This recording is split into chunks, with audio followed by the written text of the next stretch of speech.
Bonjour à tous et bienvenue dans cette vidéo de solutions pour la vie quotidienne. Depuis un certain temps, je n'ai pas eu la possibilité de faire de nouvelles vidéos alors que c'est quelque chose de très important pour moi et j'aimerais vraiment apporter ma pierre à l'édifice social pour essayer d'améliorer notre vie à tous.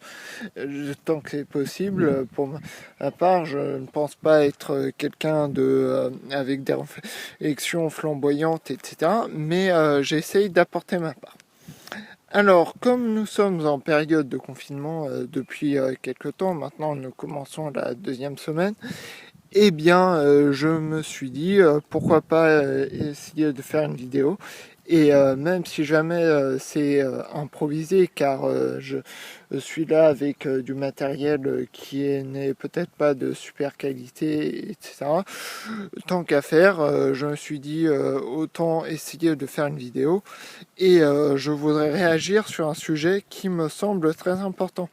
En effet, depuis le début de cette crise, j'entends des personnes sur des radios, comme par exemple sur RCF ou sur RTL, etc., des personnes qui disent que oui, de cette crise va ressortir de l'altruisme, plus altruisme, une société nouvelle, où la vie de chacun sera meilleure parce que tout le monde prendra en compte l'autre, etc.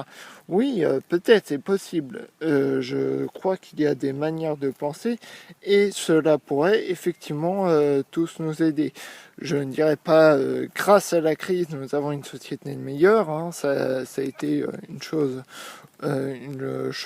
horrible, certes, nous sommes tous d'accord, mais je crois qu'il y a la possibilité d'imaginer que de cette crise pourrait ressortir le meilleur. Cependant, il y a aussi la possibilité de croire que de cette crise naît des pulsions très mauvaises et qu'il faut appeler à la responsabilité comme je vais le faire. En effet, depuis le début de cette crise, nous sommes face à une raréfaction des ressources, notamment des ressources médicales avec les masques. Et ça a conduit notamment au vol de masques dans les hôpitaux, comme il y a quelques jours à l'hôpital Necker. Et étant donné que je suis un patient de l'hôpital Necker, section enfants malades neurologie, eh bien ça m'a fait réagir. Et je voudrais justement vous faire partager cela pour éviter que ça se reproduise et que de ce confinement puisse ressortir le meilleur. En effet, les personnes qui commettent des vols ne réfléchissent pas sur le long terme. Ils sont ce qu'on peut appeler des court-termistes, car ils réagissent sur le court terme et ne réagissent pas de manière humaine. L'humain doit réfléchir sur le long terme. Il doit penser les choses avec ce qui pourrait arriver et ne doit pas que réfléchir à lui. Lorsque quelqu'un commet un vol, il y a certes des raisons pour justifier aux yeux le vol. Comme le disait hier sur RMC le présentateur des grandes gueules, eh bien, il y a toujours la possibilité de justifier même une infraction au confinement. Donc, il y a toujours la possibilité de dire oui, mais moi j'ai fait un déplacement vital. Pour moi, c'était importance vitale. Et je ne jugerai pas les motifs de telle ou telle personne. Et il y a toujours la possibilité de justifier, mais il ne reste que même un vol peut être justifiable. Hein. On a tous une famille, on peut tous dire il faut aussi en prendre soin, mais de toute manière, il n'en reste que les personnes que l'on a spoliées, les victimes, vont être spoliés de justement du matériel médical qui aurait pu les sauver. Moi, quand je suis dans cet espace, je n'ai rien volé. Alors je ne pense pas que je sois un exemple dans ma vie. Certes, ce travail n'est pas très gratifiant et ce n'est pas un emploi stable, faire proter des chevaux dehors. Bon, c'est un peu compliqué. Mais je suis content de n'avoir rien volé et de ne pas spolier et enlever le matériel à d'autres personnes. Après tout, là, quand dans cet espace, bon, une personne nous l'a prêté à côté de chez nous et n'en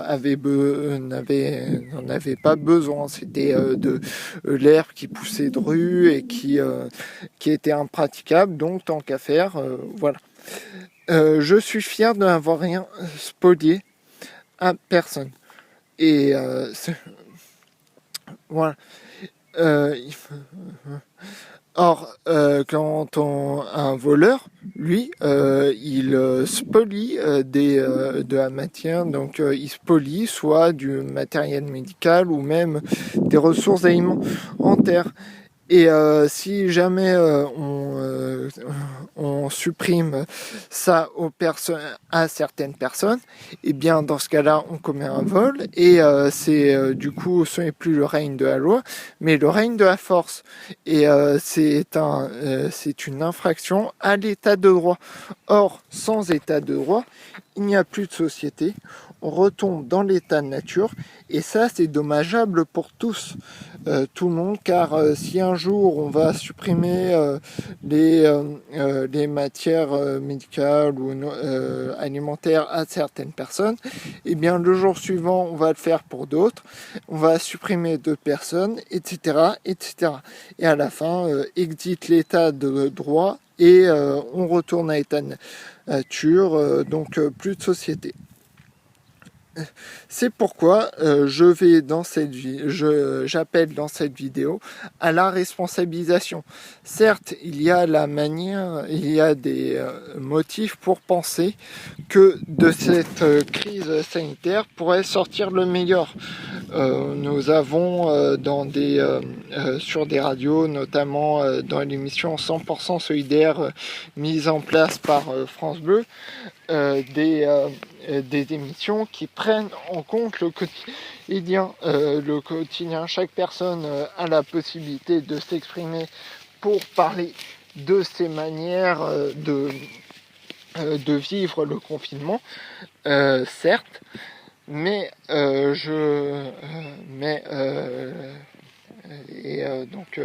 voilà. Sur TF1, il y a aussi le format de 7 à 8 qui va être passé en mode quotidien pour justement approcher le quotidien des Français. Mais il y a aussi ces problèmes de vol et c'est pour ça que j'appelle à la responsabilisation, car c'est le seul moyen, en se responsabilisant, de tirer le meilleur de cette crise, on ne pourra pas faire en sorte que cette crise soit bonne. Les personnes décédées resteront décédées, mais on peut en tirer une leçon, tirer quelque chose de meilleur et repartir vers une société meilleure, mais seulement en se responsabilisant et en évitant de spolier les personnes les plus fragiles. Merci, bonne journée.